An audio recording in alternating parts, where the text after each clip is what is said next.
اور ابراہیم جو کبھی دل چھوٹا نہ کرنے والا شخصیت تھا، انہوں نے جب آگے جا کر پیچھے دیکھا تو جب بیوی نظروں سے غائب ہو گئی، بچہ نظروں سے غائب ہو گیا، تو فوراً آسمان کی طرف سر اٹھایا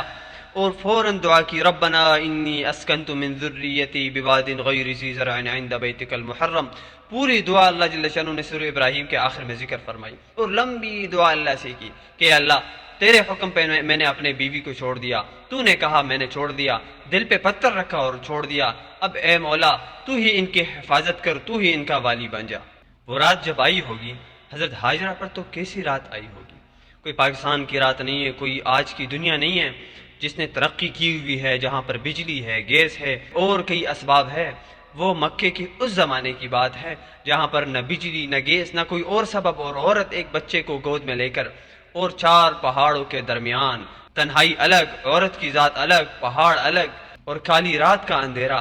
اوپر آسمان نیچے زمین۔ آسمان کے تارے بھی حیران ہوئے ہوں گے کہ یہ ایک ماں، ایک عورت یہاں بیٹھ کے کیا کر رہی ہے۔